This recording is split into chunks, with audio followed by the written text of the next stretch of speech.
Have you ever wondered why sometimes journaling feels like a big release or a breakthrough, like you finally figured it out? And then other times it feels like you're just spiraling out on the page, like you're writing those same anxious thoughts in a circle over and over again, but you're not really getting anywhere. Well, there's actually a scientific reason for that. And once you understand what's happening in your brain, everything about meditation and journaling starts to make sense. So, last week we talked about the pause, that space between your busy mind and your journaling page. We practiced a simple 3 minute, well, kind of 5 minute meditation before journaling, and hopefully you noticed something different.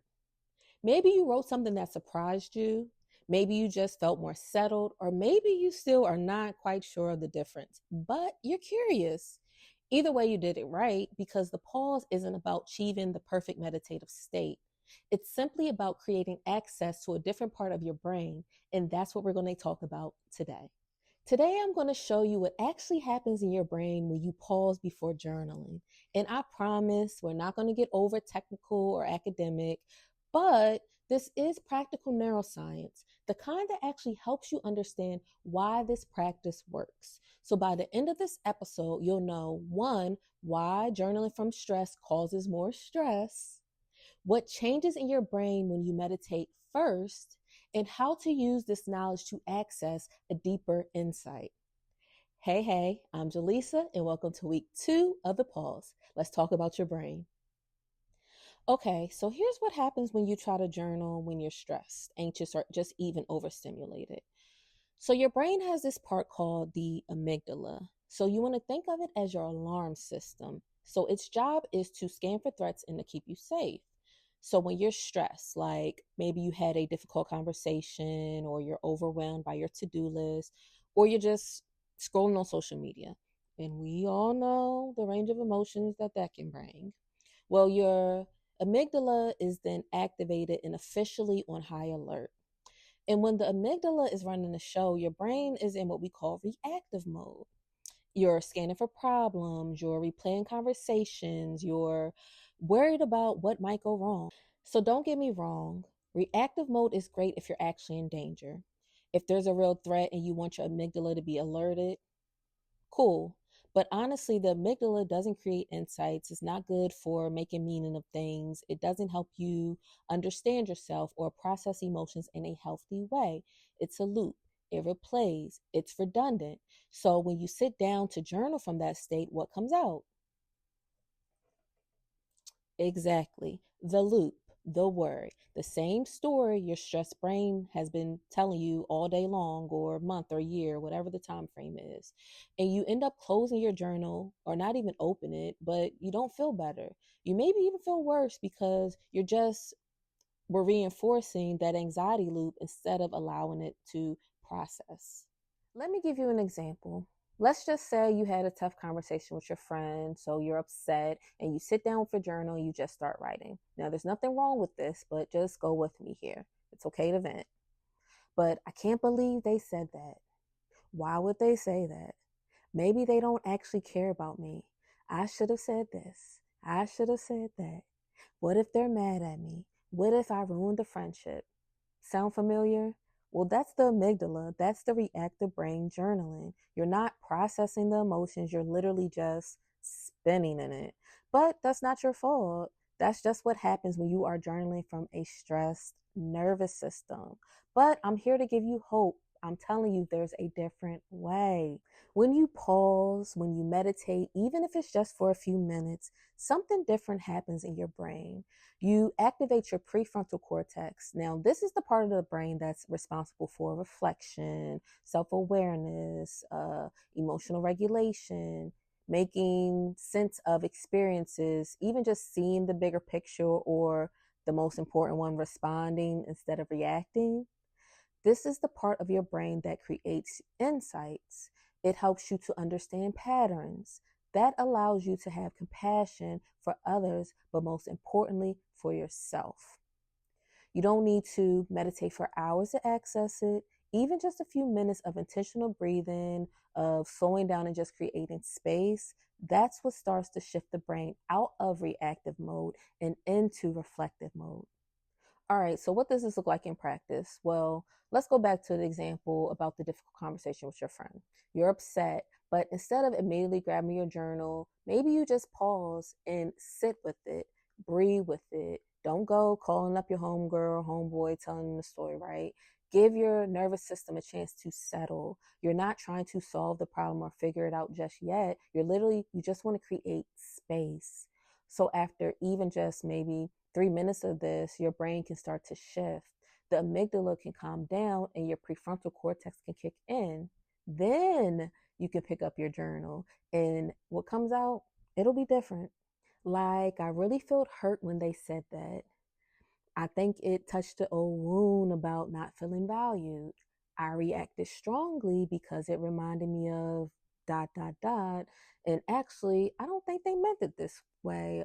Maybe it's just how I heard it. Maybe I need to talk to them about this, or maybe I just need to sit with this feeling for a little bit longer. See the difference. Same situation, same person, but you're writing from a completely different part of your brain. This is why you'll hear people say things like, journaling didn't work for me until I started meditating or sitting still first, or I was finally able to write something with meaning or with clarity.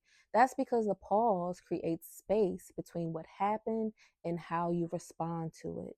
And in that space, that's where you'll find that you are choosing instead of reacting. You're gaining more compassion instead of judgment, and seeking clarity instead of confusion or chaos. You're no longer journaling from your stress. You are journaling from your wisdom. And that's where the change happens. And it's not because the meditation made you so calm, even though it might, but because it gave you access to a part of yourself that your busy, stressed brain tends to drown out. So the insights and wisdom, they were always there, but the pause helps you to hear them clearly. All right, let's put this into practice. So I'm going to guide you through a pause, and it will be a little longer than last week, so just get ready for that. But we're going to focus specifically on shifting our brains from reactive to reflective mode. Okay, so before we get started, I just want you to think about something that's been on your mind lately. It doesn't have to be a big crisis. Maybe it's a decision that you need to make, or a feeling that you've been carrying maybe a little too long, or maybe just a question that you've been sitting with. Got it? Almost. All right, whatever it is, right? I just want you to hold that lightly in your awareness. We're not going to journal about it just yet, but we're just acknowledging that it's there, and then we're going to create space around that. Okay? So I'm going to invite you to grab your journal, make sure that you have it nearby, get comfortable, and when you're ready, go ahead and close your eyes or soften your gaze, whatever makes you feel most safe. Take a deep breath in through the nose and let it out through the mouth, allowing your body to settle in this space. Inhaling deeply, exhaling completely.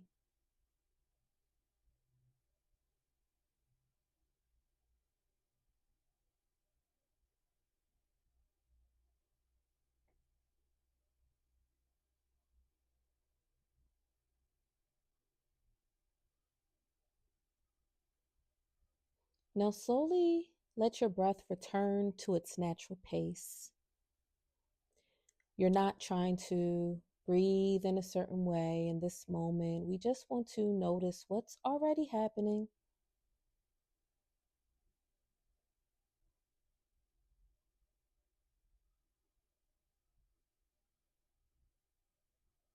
If you notice tension anywhere, like your shoulders, jaw, your belly, see if you can soften those areas just a bit, inviting in more ease.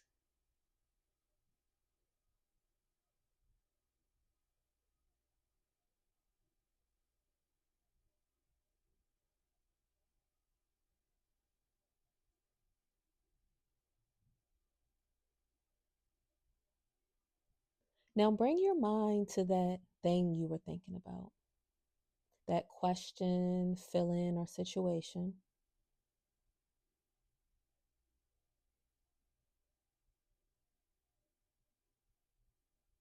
Notice how your body responds when you brought it to mind.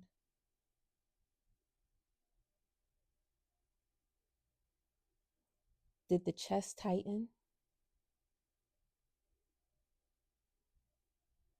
Did the breath get shallow? Or did your mind start to go down that rabbit hole? Don't worry, we're not trying to fix it. Just notice and observe.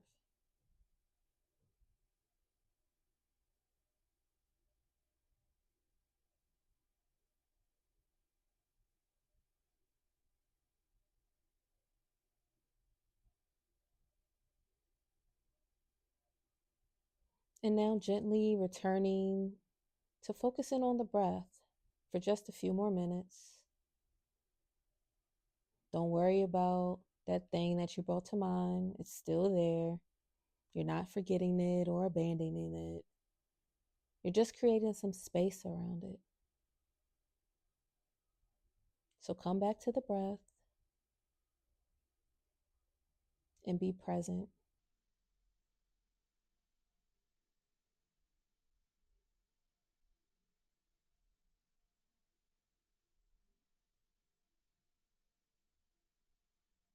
As you breathe, maybe you imagine that you're stepping further away from the problem.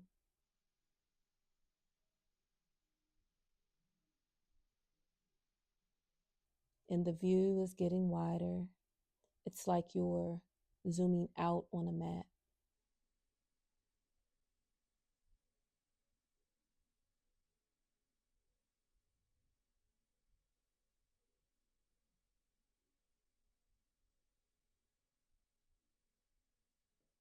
With each exhale, let go a little more.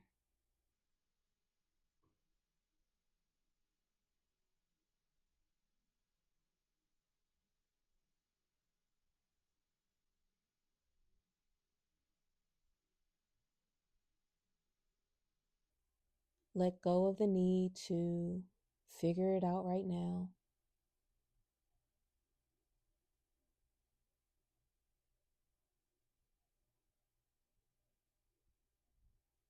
Let go of the urgency.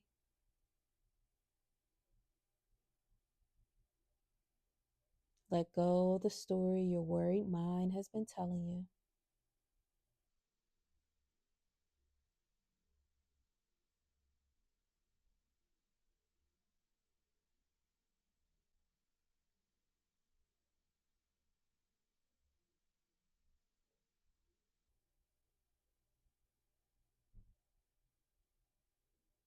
And with each inhale, create more space.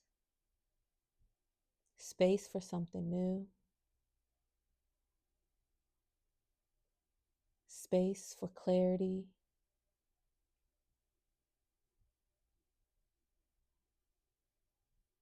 Space that doesn't come from you forcing anything,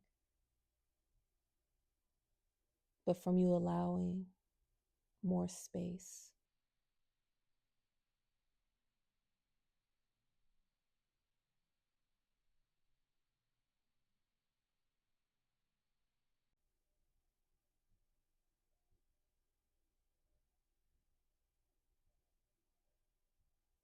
In a moment, you're going to open your eyes in your journal.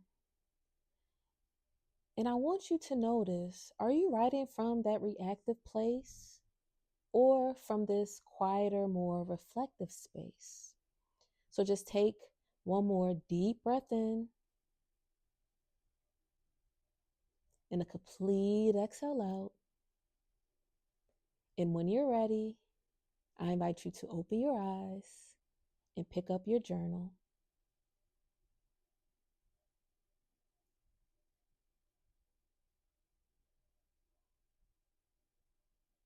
So here's your prompt for today. It's going to be in two parts, okay? The first part is when I think about that situation or feeling, my reactive brain says dot, dot, dot. That's where you fill in the blank. Now, you're just going to write whatever comes to mind, no worrying, no looping, no stress. I just want you to get it out on the paper, right? And then the second part is, but when I pause and get quiet, what I actually know is dot, dot, dot. Fill in the blank there. This is where you will be journaling from your reflective brain, from that wider perspective, from the wisdom instead of the worry, okay? So go ahead and pause it here and take 3 to 5 minutes. Don't worry, I'll be here when you're done. Welcome back. Now, what you just practiced is a skill, shifting your brain from reactive to reflective mode. That's what changes everything about journaling. You're training your brain to access a different mode, a different part of your brain. And the more you practice this, the easier it gets. The pauses get shorter and the shifts start to happen faster. And your journaling becomes less about venting and more about understanding. Here's your practice for this week. Every time you notice yourself in reactive mode, stressed, anxious, spinning out, pause. Even if it's just for 60 seconds, feel your breath, create space, then journal, and notice what's different when you do it. Next week, we're talking about the hard stuff, y'all. What to do when journaling brings up emotions that just feel too big. You know, when journaling about something feels triggering or overwhelming. I'm going to share a practice that helps you stay grounded even when you're working with difficult feelings. Until then, don't forget to think, write, heal. Oh, and keep noticing which brain you're journaling from. See you next week.